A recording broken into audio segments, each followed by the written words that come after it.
感觉一颗流星插进来，砰！聊到现在，我发现第一，你是一个很理性的人啊，然后第二，你是一个对自己要求挺高的人。算。就是我们理性的人都知道，我要有得到的时候，我必然有牺牲。失去。你会牺牲挺多东西的。会。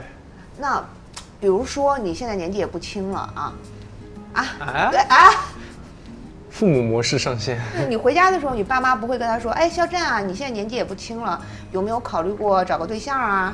可能以前就会说：“哎，什么时候能那个谈个朋友啊什么的。”现在方式说：“哎呀，那个我前段时间出去玩，什么谁谁谁家李阿姨跟我说，哎呀，你们家战战年纪也不小了啊，什么时候带个女朋友回来啊？”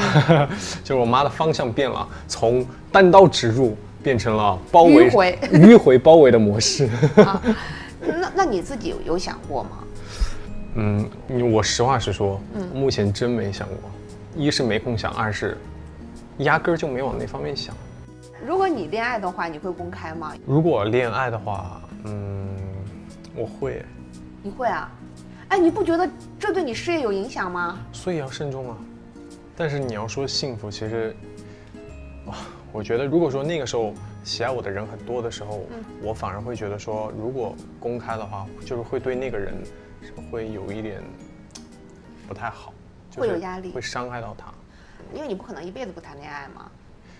那也有可能。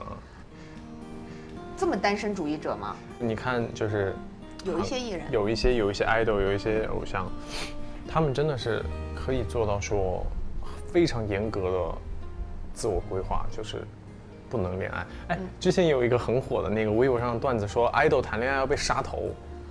但是有一个人，如果是超过你规划之外的突然出现了，你就是对他有好感，你现在会谈恋爱吗？哇，这种偶像剧的剧情吗？就是你不是那种一见钟情型，感觉一颗流星插进来，砰！哎，但我是那种类型哎，我不是突然遇到一个人，然后我喜欢上他，我就会觉得是吗？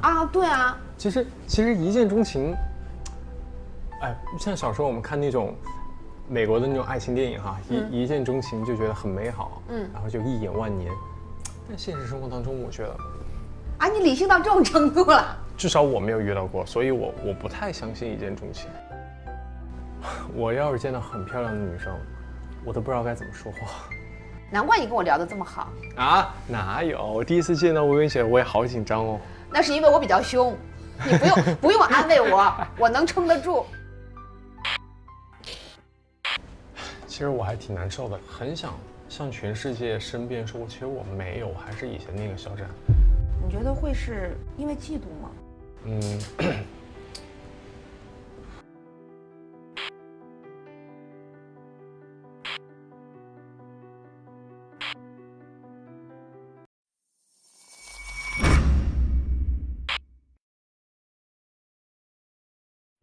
很想向全世界申辩说，我还是以前那个肖战，还是以前那个样子。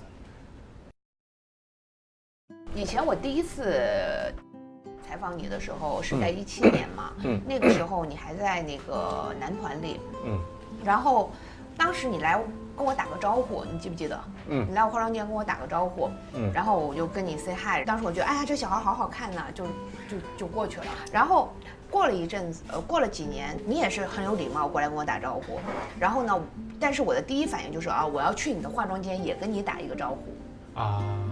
那你有没有觉得我是一个很前倨后恭的人？不会啊。但你身边会有这样的人吗？红和不红之后对你的态度不一样？我身边还真没有，但是我有遇到过这样的人，但是他不是我身边的。忽然想起一件事儿，最近找你录 ID 的人多吗？多。就是我跟你说，我就是刚刚奇葩说录完之后，哇，我觉得全世界的人都要让我录 ID， 就是结婚也要录，孩子满月也要录，然后火锅店开张也要录。我说我天天啥也不用干，我就录 ID 了。你有这种情况？有。我觉得这个大家得理解啊，因为非常容易被人循环播放100遍，然后你那种特傻特丑的样子，然后就一直在那被人看 ID 的播放。这可能是我们面临着就是一个大家的一个转变。还有什么转变？很久不联系的朋友开始突然出现了，对吧？对。哎，但有没有人会因为你事业有起色之后刻意回避你呢？有。也有吧。有。比如说，我不太能也不是说不太能懂，其实我能 get 到这种点，因为我其实也是一个特别怕打扰别人的人，就是我是一个很能想多的人，就是比如说如果我说我现在的朋友就是还不错，那我如果跟他说话，他会不会觉得说我对他有企图，或者对他有所求？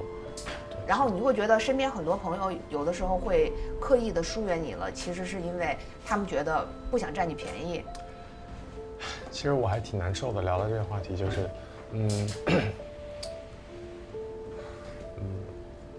很想向全世界申辩说，其实我没有，还是以前那个小展，还是以前那个样子，但是解释不清楚，人心这种东西一旦认定了，就很难改变了。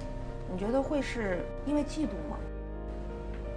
不是，我不觉得是嫉妒，就是他们可能真的觉得是感觉变了。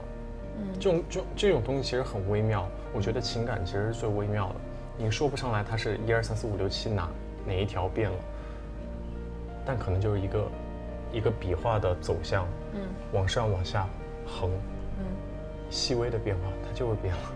有时候现实其实有时候很残酷，我不知道我在说什么，但是就是感觉有时候人在被迫的长大。